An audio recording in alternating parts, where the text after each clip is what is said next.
श्री कृष्ण गोविंद हरे मुरारे महामंत्र का अर्थ। श्री कृष्ण गोविंद हरे मुरारे हे नाथ नारायण वासुदेव, यह महामंत्र है। अर्थ के ज्ञान सहित इस मंत्र का जाप करो। कृष्ण, हे प्रभु, आप सभी के मन को आकर्षित करने वाले हैं, अतः आप मेरा मन भी आकर्षित कीजिए। गोविंद, इंद्रियों के रक्षक भगवान, आप मेरी इंद्रियों को स्वयं में लीन करें। हरे, हे दुखहर्ता, मेरे दुखों का भी हरण करें। जिसके मन भगवान में लीन हो जाए उसके सारे दुखों का हरण हो जाता है।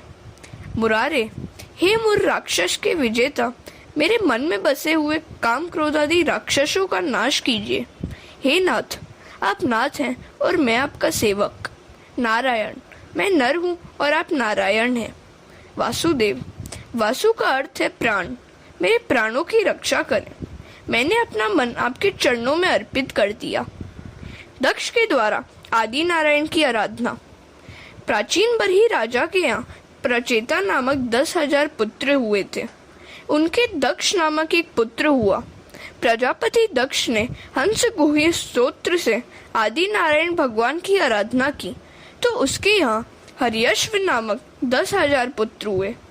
दक्ष ने उन्हें प्रजा उत्पन्न करने की आज्ञा दी, किंतु नारायण सरोवर के जल का स्पर्श करने के कारण उनकी परमहंस धर्म का आचरण करने की इच्छा हुई। वहां उन्हें नारद जी मिल गए।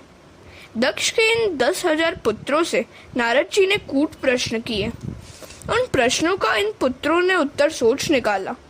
उनमें से कुछ प्रश्न उत्तर हम भी देखें। प्रश्न, ऐसा कौन सा देश है जहाँ केवल एक ही पुरुष है? उत्तर, ईश्वर रूप पुरुष इस देह रूप देश में बसता है। प्रश्न, ऐसी कौन सी गुफा है जिसमें प्रवेश तो किया जा सकता है किंतु बाहर नहीं आया जा सकता? उत्तर, प्रभु के चरण, वहां से कोई वापस नहीं आ सकता। यद गत्वा न निर्वर्तन्ते। प्रश्न, वह कौन सी नदी है जो परस्पर विरुद्ध दिशा में बहती है? उत्तर, संसार। संसार रूपी नदी में प्रवृत्ति विषयों की ओर खींचकर ले जाती है और निवृत्ति प्रभु के प्रति बहाकर ले जाती है। प्रश्न, सिर पर जो चक्र मंडरा रहा है वह कौन सा चक्र है, क्या है? उत्तर, सभी जीवों के सिर पर काल चक्र मंडराता रहता है। नारद जी के कूट प्रश्नों की चर्चा विचारणा करते हुए वे 10,000 पुत्र मोक्ष मार्ग की ओर प्रवृत्त हुए। सभी को नारद जी ने संन्यास की दीक्षा दी। हरे कृष्ण।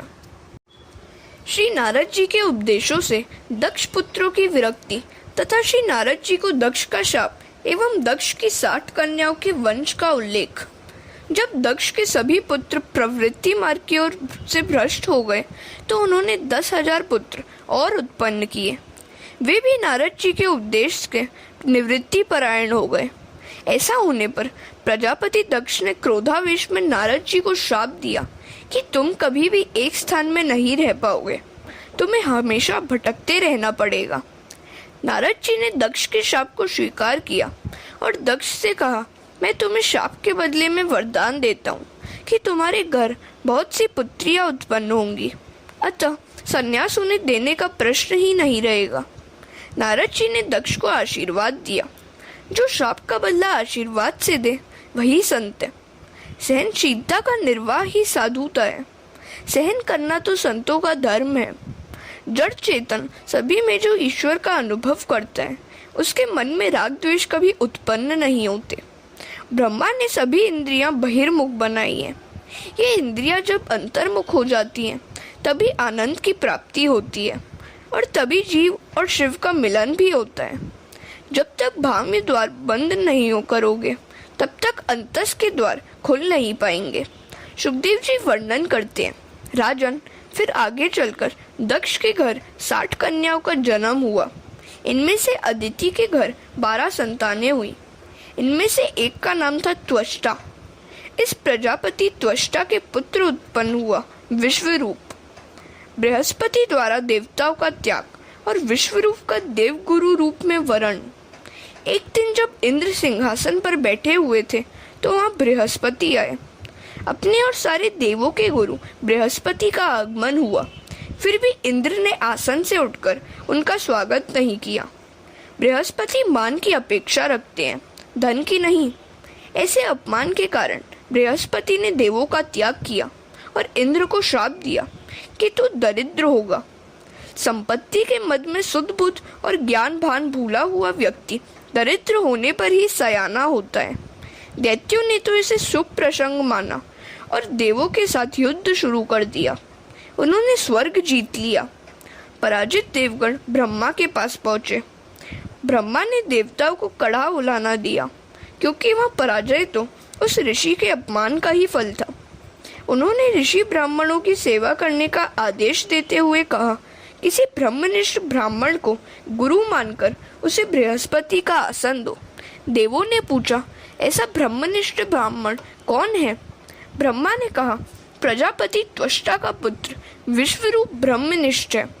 विश्व यानी जगत, विश्व यानी विष्णु भगवान। विश्व के प्रत्येक पदार्थ में जो विष्णु का दर्शन करे वही विश्व रूप है। जिस प्रकार सुनार की दृष्टि में आकार का नहीं सुवर्ण का महत्व ही अधिक है, इसी भांति ज्ञानी पुरुष भाम्याकार को महत्व नहीं देते। आकार में से ही विकार उत्पन्न होते हैं। विश्वरूप सभी जड़ चेतन में ईश्वर की झलक देखता था। शत्रु को भी शत्रु भाव से नहीं, ईश्वर भाव से देखो। सभी के प्रति सद्भाव रखना कठिन है। मार्ग में किसी सौभाग्यवती नारी का दर्शन होने पर तो लक्ष्मी जी की भावना मन में उत्पन्न हो जाएगी, किंतु विधवा मिल जाए तो झुंझलाहट से आंखें फेर लेते हैं। वे यूं नहीं सोचते हैं कि विधवा भी तो गंगा के समान पवित्र है। विश्वरूप ब्रह्मज्ञानी तो था ही, ब्रह्मनिष्ठ भी था। ब्रह्म दृष्टा से ही ब्रह्म उपदेश कर सकता है। इसी ब्रह्म रूप के सहारे देवों ने दैत्यों का पराभव किया। दैत्य कौन है? काम क्रोध आदि ही दैत्य। ब्रह्मा के आदेश से देवगण विश्वरूप के पास गए। उन्होंने देवों को नारायण कवच प्रदान किया। इसी के सहारे देवों को अपना राज्य फिर प्राप्त हो गया, जो उन्होंने बृहस्पति का अपमान करके गंवाया था। नारायण कवच से समर्थ होकर इंद्र ने असुरों की सेना को पराजित कर दिया। योद्धा संग्राम में जाते हुए लोहे का कवच बख्तर धारण करता है। इसी प्रकार नारायण कवच मंत्रात्मक बख्तर है।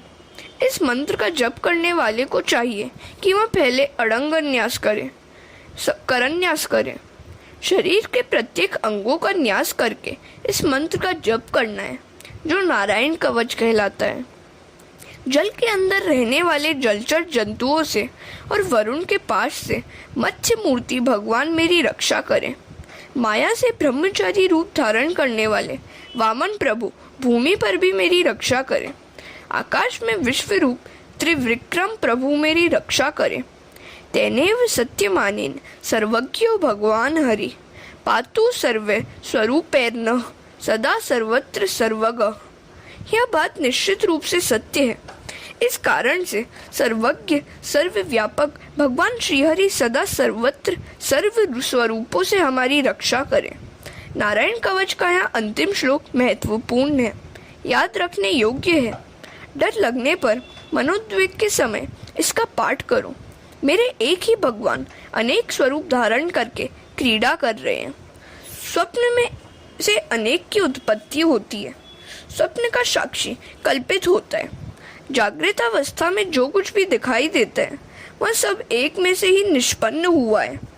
जब तुम ऐसा मानोगे कि सारा जगत ईश्वर रूप है, तभी तुम निर्भय हो सकोगे। हरे कृष्ण।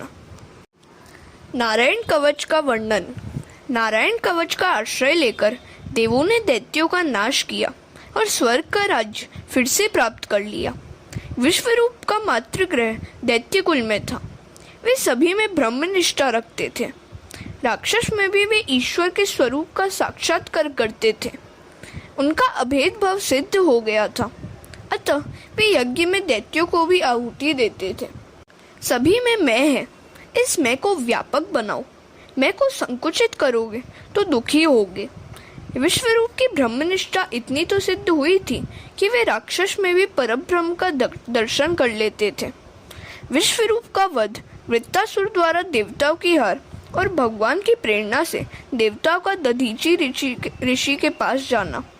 उनका मातृगृह असुर कुल में होने के कारण विश्वरूप चोरी छिपे असुरों को यज्ञ का भाग देते थे। इंद्र को यह बात उचित न लगी। इससे इंद्र आदि देवों की ब्रह्म भावना सिद्ध न हुई। दैत्यों को यज्ञ भाव देने के लिए मना करने पर भी गुरु मानते नहीं थे। अतः इंद्र ने विश्वरूप का मस्तक काट दिया। यह समाचार सुनकर प्रजापति त्वष्टा को बड़ा दुख हुआ। उन्होंने संकल्प किया कि मैं ऐसा यज्ञ करूंगा कि जिससे इंद्र को मारने वाला पुत्र प्राप्त हो। सकाम कर्मों में थोड़ी सी क्षति होने पर भी विपरीत फल मिलता है। परमात्मा को प्रसन्न करने की इच्छा से कर्म करो। कोई भी काम करते हुए ऐसी इच्छा मत करो कि जगत मेरी प्रशंसा करेगा। जगत ने तो श्री रामचंद्र जी की भी निंदा की थी। लोक कल्याण के हेतु से भी प्रभु राम ने मानव शरीर धारण किया था, कई प्रकार के दुख सहन किए थे, फिर भी जनता ने उनकी कदर न की। तुम ऐसा ही निश्चय करो कि मेरे भगवान को जो कुछ भाता है वही मुझे करना है। सकाम कर्म में हुई थोड़ी सी भी क्षति अनर्थकारी होती है।